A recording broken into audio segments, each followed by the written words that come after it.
இறுதியில் செய்ய வேண்டிய அல்லது தயாரிக்க வேண்டிய ரிப்போர்ட்டுகளை எவ்வாறு பிரிண்ட் எடுப்பது என்று பார்ப்போம். 1. மாணவரின் திரள் பதிவேட்டில் சேர்ப்பதற்கான ஆண்டு இறுதி தரநிலை விவரப்பட்டியல்.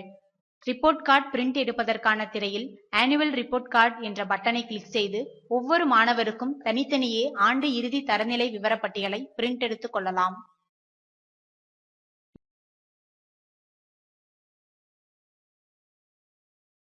2.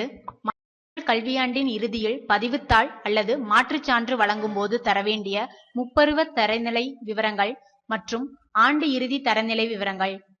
ரிப்போர்ட் கார்டு பிரிண்ட் எடுப்பதற்கான திரையில் டேர்ம் வைஸ் ரிப்போர்ட் கார்டு என்ற பட்டனை கிளிக் செய்து ஒவ்வொரு மாணவருக்கும் அவர் 3 பருவங்களில் பெற்ற தரநிலைகள் குறித்த விவரங்களை பிரிண்ட் எடுத்துக் கொள்ளலாம்.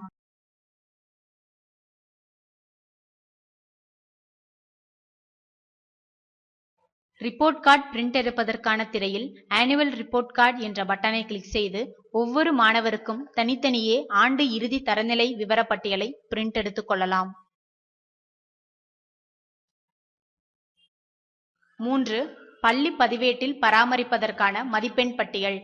அறிக்கைகள் என்ற மெனு மீது கிளிக் செய்து அப்போது கிடைக்கும் பட்டியலில் இருந்து முப்பருவ மதிப்பெண் பட்டியல் என்ற சப்மெனு மீது கிளிக் செய்தால் முப்பருவ மதிப்பெண் பட்டியலுக்கான திரை தோன்றும். அத்திரையில் வகுப்பு மற்றும் பிரிவினை தேர்ந்தெடுங்கள். பிரிவினை தேர்ந்தெடுத்தவுடன் முப்பருவ மதிப்பெண் பட்டியல் தோன்றும். எக்ஸ்போர்ட் பட்டனை கிளிக் செய்து எக்ஸல் சாப்ட்வேருக்கு மாற்றி பிரிண்ட் எடுத்துக் கொள்ளலாம்.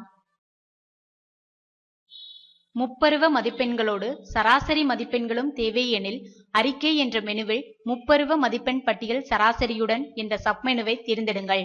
இந்த திரை மூலம் நீங்கள் விரும்பிய வண்ணம் முப்பருவ மதிப்பெண்களோடு சராசரி மதிப்பெண் விவரங்களையும் பெற்றுக்கொள்ளலாம். இந்த திரையில் உள்ள எக்ஸ்போர்ட் பட்டனை கிளிக் செய்து எக்ஸல் சாப்ட்வேருக்கு மாற்றி பிரிண்ட் எடுத்துக் கொள்ளலாம்.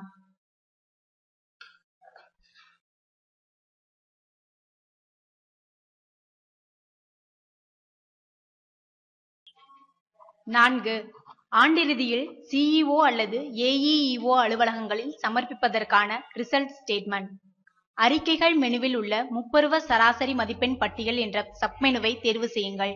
அப்போது தோன்றும் திரையில் வகுப்பு மற்றும் பிரிவை தேர்வு செய்யுங்கள்.